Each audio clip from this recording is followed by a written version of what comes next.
Hello? Yes, this is Speed. Oh, really? My ROG Phone 6 Pro has arrived. Wait, I'll be there.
Welcome to ROG City. I am Omni, the guardian of this city. Oh no! Enemy attack! Eliminate the intruders! We don't have much time. Please help! Activate our defense system with these instructions now! Tap air triggers to strengthen the city shield.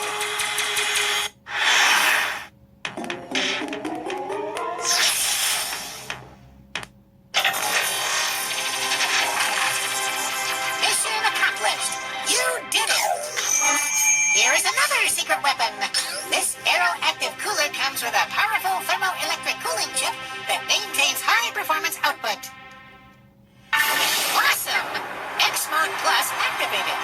We've added an endless stream of energy. Thank you for saving this city. You're a top player. To show our appreciation, we have a small gift especially for you. See you on the next mission.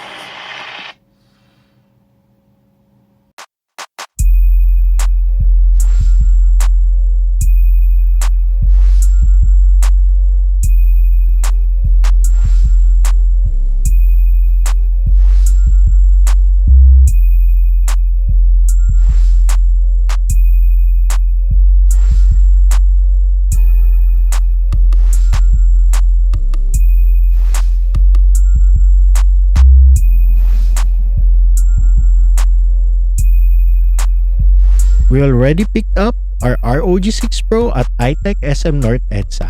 By the way, thank you iTech for handling my order. And also, I want to thank my wife who gave me this as a birthday gift. Before we talk about the new features of this phone, let me show you how to install the Aeroactive cooler. I have two cases here, the one that comes with the ROG 6 Pro and the one that comes from the Aeroactive cooler.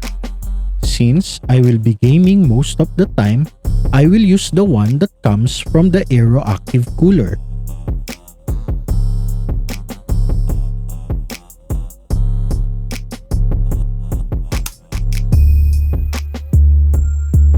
You can see that the back of the case is fully open, so the Aeroactive cooler will have a direct contact with the phone. To attach the cooler, first, you need to press the button at the back. And then, connect it to the USB port at the side of the phone. Then, snap back the other side.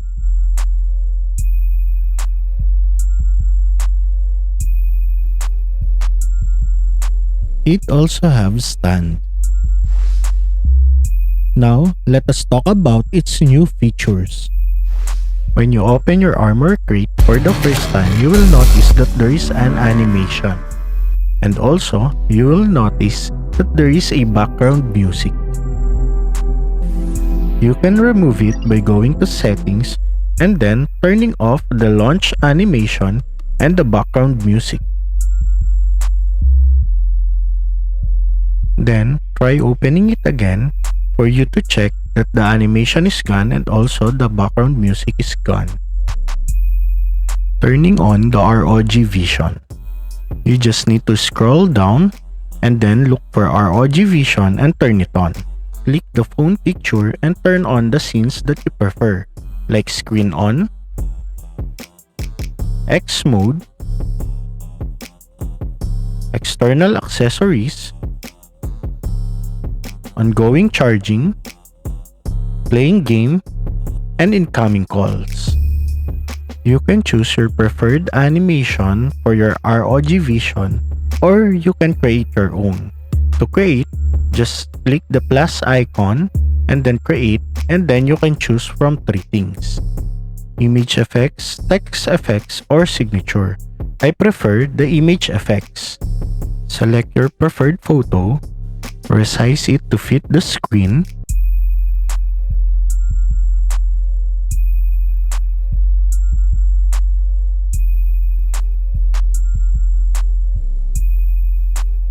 and select your preferred filter. Then click the play button on the left to apply it.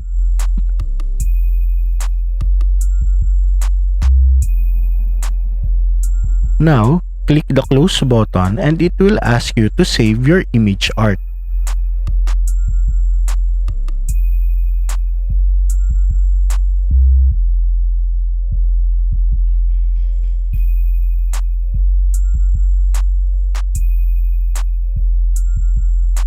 Lastly, click the apply button.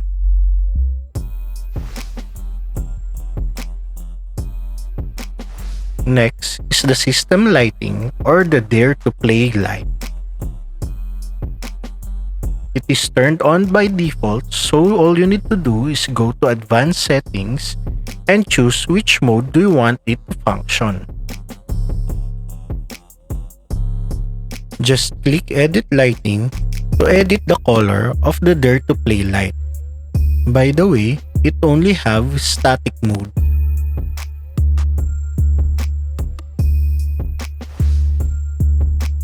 Another cool feature is the game data first.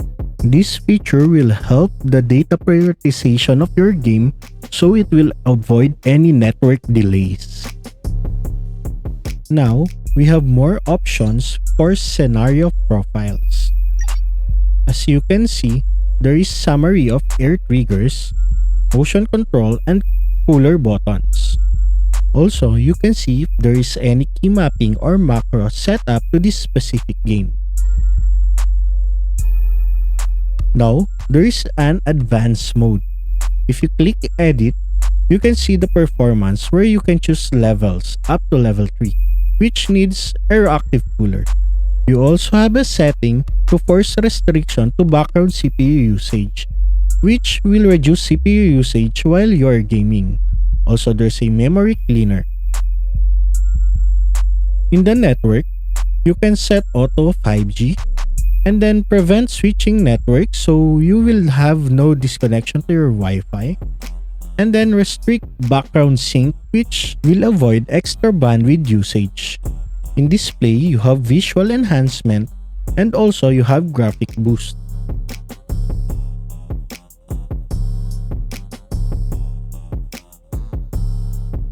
Then, you can have up to 165 FPS. You can also enhance the sensitivity of the touch.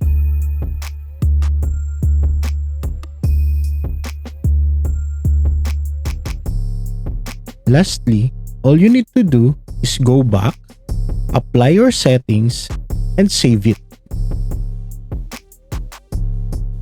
The perks in using the Aeroactive cooler is you can activate the X Mode Plus. The only difference of X Mode and X Mode Plus is the refresh rate. You can see that the refresh rate on X Mode Plus is only 144 Hz. While in X Mode Plus, it is 165 Hz.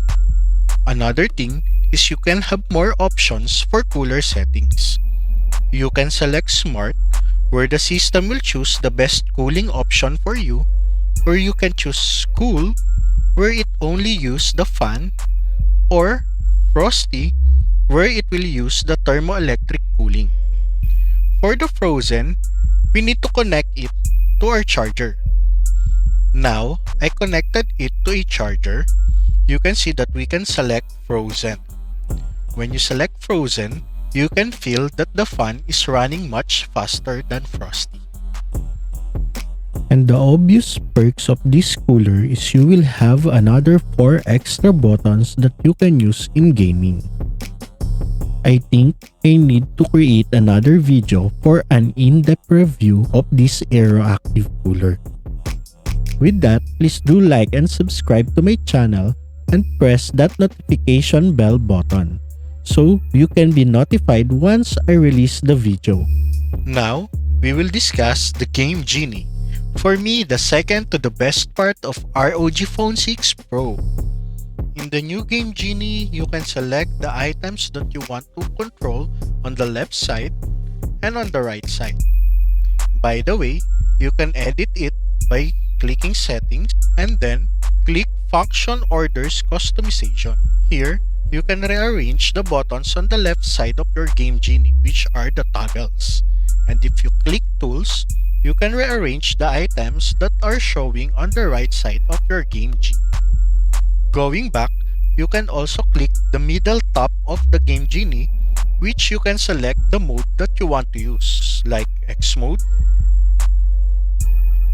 Dynamic, or the advanced settings that we set up. Another cool thing is you can set your crosshair. Just turn it on and then you will have your own crosshair. Also, you have new option called the Scout mode. I just don't know if this is called cheating in PUBG Mobile, as you can easily see the enemy. Last and the best part for me is the air triggers. You have now new option for the ultrasonic button settings. You can have tap settings where you just tap it the normal way like the other ROG. You have dual partition button settings where the air triggers are divided into two. It's like having R1 and R2, L1 and L2. You also have the swipe settings where you need to swipe the air triggers to either left or right to activate the button. Also, you have the slide settings where you can slide it left or right. I will tell you the difference about it later. And the best part for me is the dual control, tap and swipe or the tap and slide. For the tap and swipe, you can activate 3 buttons by pressing the air trigger, sliding it left or right. For the tap and slide, you can activate 1 button and slide on the screen by pressing the air trigger or sliding it. It might be a little bit confusing for the dual control, but let me give you the sample. let us go to our game genie and click air triggers. By the way, you can set up multiple profile for your air triggers by just clicking add and then give it a good name. Now we are using the basic setup of air trigger when you have just the right air trigger and the left air trigger triggering by just tapping it. We can do a combination. Let's do the dual partition button at the right, and let's do the dual control tap and swipe on the left. Here, you can see in dual partition button, it's like I'm having an R1 and R2 that can be activated by just pressing the air triggers. On the left, we have the double control, the tap and swipe. You can see that I can activate the L by just tapping the air trigger. And then, I can activate the L right by swiping on the air trigger going to the right. And for the left side of the swipe, I can activate it by swiping to the left of the air trigger. So, what's the difference of tap and swipe and tap and slide? Let's select the tap and slide on the right side. Here, you can see that if I press the air trigger on the right, it will activate the button called R. And then, I can swipe on the air trigger just like swiping the screen. Let me give you the sample. When I do swipe, it will do a single click to a specific button. Like, if I swipe left to the left air trigger, the character will jump. Then, when I swipe right, the character will reload. Now, the slide. The slide is like touching your screen and sliding it left or right. Now, let me use the air trigger. I will swipe it going to left and now going to right. See? Another thing that you can set up on air triggers are the motion control. Just turn it on and you can have more couple of buttons that you can assign. You can click add and choose what motion do you want to use for a specific function. Since I'm a gyro player, I cannot use this motion control in my PUBG gameplay. And of course, the air cooler buttons, where you can have the R1, R2, L1, and L2. By just looking how many buttons that we can assign on a game, it's like we are playing with a multiple claw on a PUBG game. Not mentioning that you can do other simulation like shooting assist. If we will discuss everything in this video, this will be very long. So, I will create a video specific for air triggers. So don't forget to like and subscribe so you will be notified when I release the videos that I said.